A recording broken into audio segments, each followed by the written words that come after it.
को अर्जुन का उत्तर।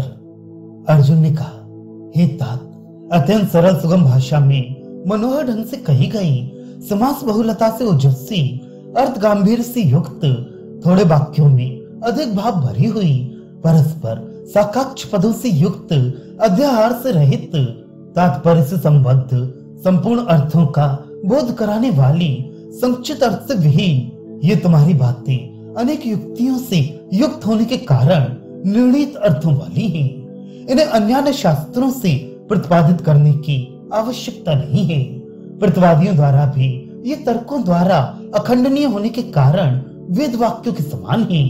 दूसरे लोग इनका उल्लंघन नहीं कर सकते। क्षुब्ध जल राशि वाले समुद्र के समान गंभीर तुम्हारी ये बातें उत्कृष्ट गुणों से तथा मुक्ति रूप परम पुरुषार्थ से युक्त होने के कारण मुनियों के चित्त के समान शांत थी। इस प्रकार के उत्तम गुणों से युक्त उपयुक्त अवसर और उपाय के अनुकूल प्रिय लगने वाली बातों को कौन वक्ता प्रयोग में ला सकता है जो तुम्हारे समान बुद्धिमान न हो।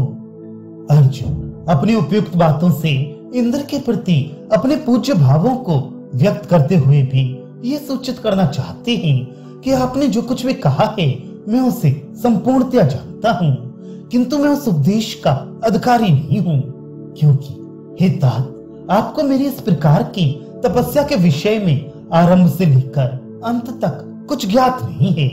इसलिए आप मुझे मुनियों के लिए उचित मोक्ष धर्म का उपदेश करना चाहते हैं। यदि कहीं कि सदुपदेश कभी विफल नहीं होता तो मेरा निवेदन है कि उपयुक्त अवसर के बिना दिया गया उपदेश भी ऊसर भूमि में की गई खेती की तरह निष्फल होता है, क्योंकि पूर्वापर प्रसंग को बिना जाने हुए बृहस्पति की भी बातें नीति विरुद्ध किए गए उद्योग के समान निष्फल ही होती हैं। क्योंकि हे तात, आपकी बातें कल्याणदायिनी हैं, किंतु फिर भी मैं उनका पात्र उस प्रकार से नहीं हूँ जिस प्रकार से नक्षत्रों और तारकाओं से चमकते हुए आकाश का पात्र दिन नहीं है। मैं क्षत्रिय हूँ, पांडु की कुंती से उत्पन्न पुत्र हूँ। मेरा नाम धनंजय है। परिवार के लोगों के द्वारा राज्य से निकाले गए ज्येष्ठ भ्राता युधिष्ठिर की आज्ञा से मैं ये तपस्या कर रहा हूँ। तात्पर्य है कि अर्जुन इंद्र की शंकाओं को निर्मूल करने के लिए तथा अपनी तपस्या के पूर्व प्रसंगों से अवगत कराने के लिए अपना परिचय देते हैं। इंद्र को आश्चर्य था कि अर्जुन ने तपस्या के समय भी शस्त्र क्यों धारण किया है। उसी का समाधान वो सर्वप्रथम करते हैं कि मैं क्षत्रिय हूँ। क्षत्रिय को सभी अवस्थाओं में शस्त्र अस्त्र धारण करना ही चाहिए। क्षत्रिय भी वह उच्च कुल के हैं, पांडु के पुत्र हैं। पांडु की दो पत्नियां थी, कुंती और माद्री।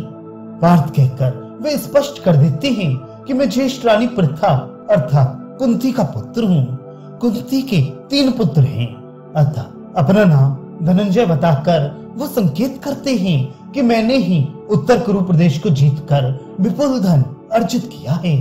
मैं मोक्ष का अभिलाषी नहीं अपितु विजय का अभिलाषी हूँ, क्योंकि परिवार के व्यक्तियों ने हम सबको राज्य बहिष्कृत कर दिया है। और आप यदि ये सोचें कि मैं अपने मन से तपस्या करने आया हूँ तो ये बात भी नहीं है, क्योंकि मेरे बड़े भाई ने मुझे इस कार्य के लिए आज्ञा दी है, अतः मैं यहाँ आया हूँ। क्योंकि आज्ञा गुरुणा न विचारणीय, गुरु की आज्ञा पर विचार नहीं किया जाता। अर्जुन आगे कहते हैं, भगवान कृष्ण द्वैपायन वेद व्यास की आज्ञा से मैं इस प्रकार के व्रत का अनुष्ठान कर रहा हूँ। सुखपूर्वक आराधना करने योग्य देवराज इंद्र की प्रसन्नता के लिए मैं प्रयत्नशील हूँ। इस प्रकार अपने व्रत विरुद्ध देश की ओर अर्जुन का संकेत है। इंद्र क्षत्रियों के देवता हैं, अतः उनकी आराधना क्षत्रियों के लिए सुख साध्य ही है। छलयुक्त 500 के साथ जुआ खेलते हुए राजा युधिष्ठिर ने अपने सारे राजपाट स्वयं अपने को, हम सबको तथा पत्नी को भी दांव पर रख दिया। निश्चय ही ऐसी भवितव्यता थी। तात्पर्य है कि बुद्धि भवितव्यता के अनुसार ही पलट जाती है, अन्यथा युधिष्ठिर जैसे धर्मात्मा की बुद्धि ऐसी क्यों होती। अपने अनुजों के साथ राजा युधिष्ठिर तथा मेरी प्रियतमा द्रौपदी मेरे बिना लंबे लंबे प्रहरों से युक्त रात्रियों को अत्यंत संताप से बिताती है। तात्पर्य यह है कि जिस प्रकार मैं उन लोगों के लिए यहाँ चिंतित हूँ, उसी प्रकार वे लोग भी मेरे लिए संतप्त होती हैं। अतः मुझमें वैराग्य भावना कहाँ से उदय हो सकती है। शत्रुओं ने भरी सभा में जबरदस्ती प्रियतमा द्रौपदी का वस्त्रहरण देखने वाले अत्यंत लज्जित हम लोगों को अपने मर्म भेदी वचनों से अत्यंत व्यथित किया है। काल ने भीष्म द्रोण आदि गुरुजनों के समक्ष ही चीरकेश आदि के आकर्षण के लिए पतिव्रता द्रौपदी को ले आने के शत्रु के अभिप्राय को मानो बयाना की तरह मानकर ही शत्रुओं को दिया था। तात्पर्य है कि मानो काल ने ये सोचकर कि जिस तरह तुम लोग इस अबला को यहाँ भरी सभा में खींच लाई हो, उसी तरह मैं भी तुम सबको अपने लोक में खींच ले जाऊंगा। विनाश काल में लोगों की बुद्धि नष्ट हो ही जाती है, इसी से उन्होंने ऐसा किया। दुशासन के द्वारा भरी सभा में खींचकर लाई हुई द्रौपदी को भीष्म द्रोण आदि सभासदों ने दिनांत के सूर्य के सम्मुख स्थित महान वृक्ष की छाया की भांति क्षण मात्र के लिए देखा था। अर्थात द्रौपदी की उस समय ऐसी दुर्दशा थी कि सभासद भी उसे देर तक देख नहीं सकते थे और देखते हुए भी मध्यस्थता के भंग होने के भय से अन्याय का कुछ प्रतिरोध नहीं कर सकते थे। दुशासन की उपमा महान वृक्ष से है, सभासदों की तुलना सूर्य के साथ है और छाया की समानता द्रौपदी के साथ। अर्जुन बोले, पति शब्द का अर्थ है पत्नी की रक्षा करना। विपत्ति से रक्षा न करने वाले इन पतियों की ओर देखने से कुछ भी फल नहीं। मानो यही सोचकर आंसू ने द्रौपदी के नेत्रों को रोक लिया था। अर्थात अपने पतियों की कायरता से ही मानो द्रौपदी की आंखों में आंसू भर आए थे और उन्हें अपने पतियों की ओर देखने से इसलिए वंचित कर दिया था कि उनकी ओर देखना व्यर्थ है। गुणों के प्रेमी हमारे ज्येष्ठ भ्राता युधिष्ठिर ने ही हम लोगों की इस निकृष्ट दुर्दशा को सहन कर लिया, क्योंकि शत्रुओं का विनाश तो कभी भी हो सकता था, किंतु सत्पुरुषों के बीच में जो अनिंदता थी वही दुर्लभ है। अर्थात हमारे बड़े भाई युधिष्ठिर ने ही शत्रुओं के अपकारों की उपेक्षा की, जिससे हमारी ये दुर्दशा हुई है। हम लोग तो उन्हीं के कारण रुके रहे। शत्रुओं का विनाश तो हम लोग जब चाहेंगे कर लेंगे, किंतु सज्जनों के बीच में जो हमारी अनिंदा है वह नष्ट हो जाने पर फिर कभी नहीं मिलने वाली। जल निधि समुद्र की जल राशि तथा मनुष्य पुरुषों के चित्त मर्यादा का उल्लंघन करने में भीरू होती हैं। ये क्षुब्ध होने पर भी स्वच्छ ही रहती हैं। यदि ये कहिए कि युधिष्ठिर तो अजात शत्रु हैं, उनसे अपने ही चचेरे भाइयों में कैसे द्रोह हो गया, तो कहते हैं कि इसका कारण हमारे उन दुर्जनों के संग हुई मित्रता ही है। धृतराष्ट्र के पुत्र दुर्योधन के संग की हमारी मित्रता ही हम लोगों के बीच में शत्रुता की जन्मी है, क्योंकि दुर्जनों की मित्रता गिरने वाले नदी तट की छाया की भांति अनर्थकारणी होती है। अर्थात जिस प्रकार गिरने वाले कगार की छाया प्राणहारिणी होती है, उसी प्रकार दुर्जनों की मैत्री भी विनाशकारिणी होती है।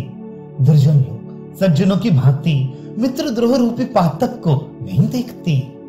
यदि ये कहिए कि पहले ही से उन सबके गुण दोषों पर विचार करके तब मित्रता करनी चाहिए थी, जिससे ये दुर्दशा न होती, क्योंकि जब जन निंदा से डरने वाले एवं गुण तथा अवगुण दोनों में समान निष्ठा रखने वाले दुराचारी मनुष्यों की चेष्टाएं दैव की इच्छा अर्थात भाग्य की भांति जानी नहीं जा सकती।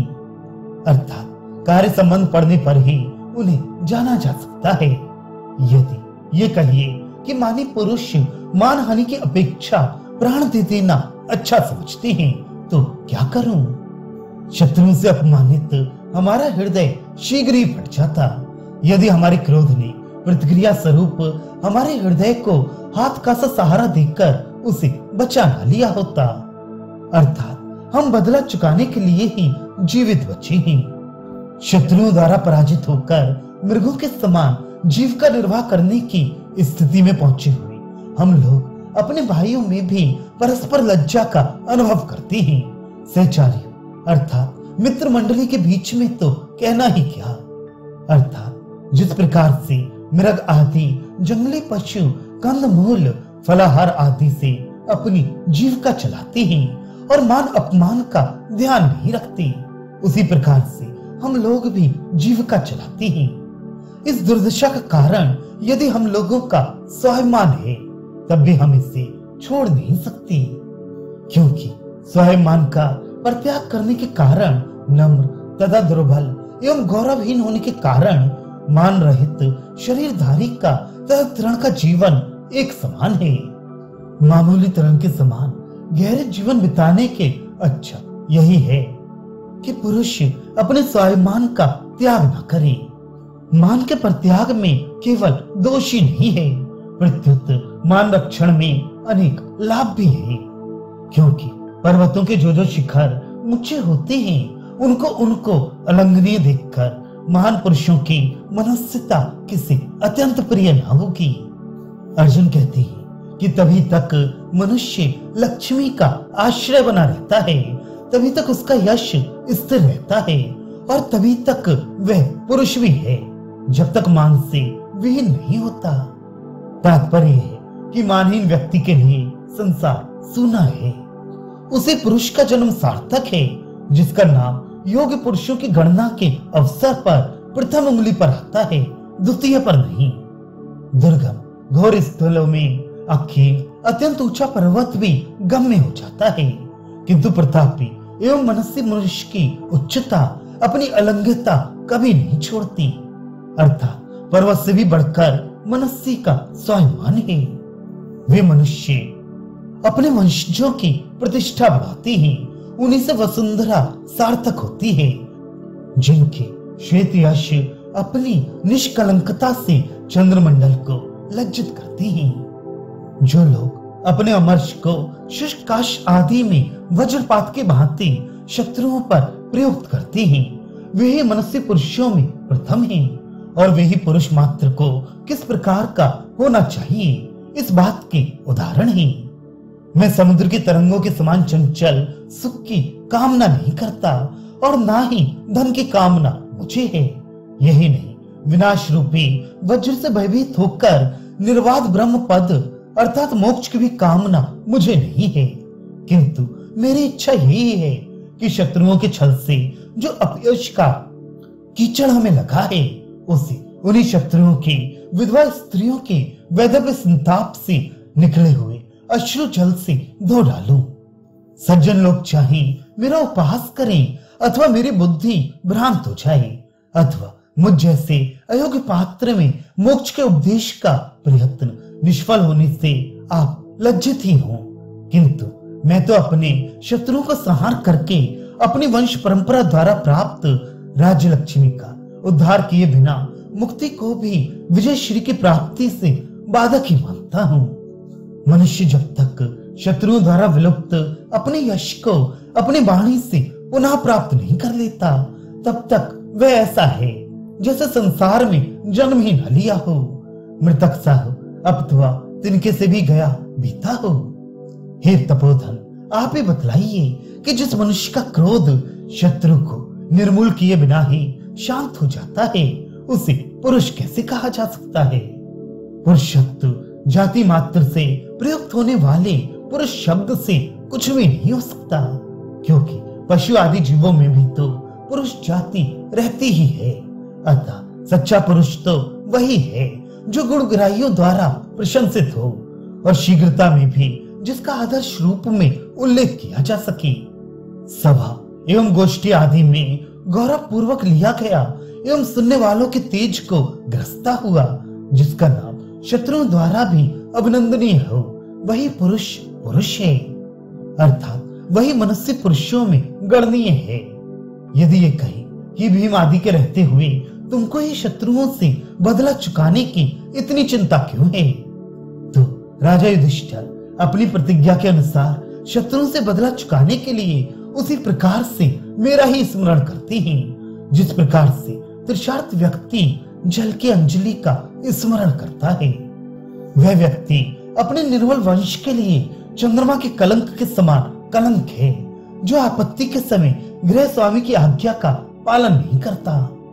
गृहस्थाश्रम से पहले ही इस धर्म विरोधिनी वानप्रस्थ आश्रम की वृत्ति का आप मुझे क्यों उपदेश कर रहे हैं? क्योंकि मनोप्रवृत्ति धर्मशास्त्रकारों ने तो चारों आश्रमों का उपदेश क्रमानुसार ही किया है, व्यतिक्रम से नहीं किया। यदि आप ये कहें कि मैं गृहस्थ हूं, इसके बाद वानप्रस्थ आश्रम में प्रवेश करना क्रमानुसार ही है, तो मैं कहूंगा कि उसी गृहस्थ को वानप्रस्थ में प्रविष्ट होने का अधिकार है, जो गृहस्थ धर्म का पूर्णतः पालन कर चुका हो। मैं तो अभी गृहस्थ धर्म के अनेक आचरणों का पालन नहीं कर सका हूं, क्योंकि शत्रु से बदला चुकाने का गुरु भार मुझ पर है। इस समय मेरी माता दूर है एवं मेरे आचार निष्ठ ज्येष्ठ भ्राता युधिष्ठिर हैं। ये तीनों मेरी स्वतंत्रता को दूर करने वाले हैं। मानी लोग अपने धर्म का अनुसरण करते हैं, उसका उल्लंघन नहीं करते। शत्रुओं से अपकृत पुरुष युद्ध से पलायन नहीं करते। अधिक क्या कहूं, मेरा तो यही निश्चय है कि वायु से छिन्न भिन्न होकर जिस प्रकार बादल विलीन हो जाता है, उसी प्रकार मैं भी इस पर्वत पर या तो विलीन हो जाऊंगा या इंद्र की सम्यक आराधना कर अपने अपयश रूपी कंटक का उद्धार करूंगा। देवराज इंद्र ने अपने दिव्य रूप को प्रकट करके इस प्रकार की बातें कहते हुए अपने पुत्र को दोनों बाहुओं से आलिंगन करके अभीष्ट सिद्धि के लिए संपूर्ण दुखों का नाश करने वाले इस संसार के आदि कारण शिव जी की आराधना करने का उपदेश किया। शिव जी के प्रसन्न होने पर लोकपालों के साथ मैं तुम्हें ऐसी शक्ति प्रदान करूंगा जिसका निवारण तीनों लोकों में नहीं हो सकता। उसके प्रभाव से तुम शत्रुओं के लक्ष्मी को अपनी ओर समुत्कंठित कर लोगे। ऐसी बातें कहते हुए देवराज इंद्र वहीं अंतर्धान हो गए।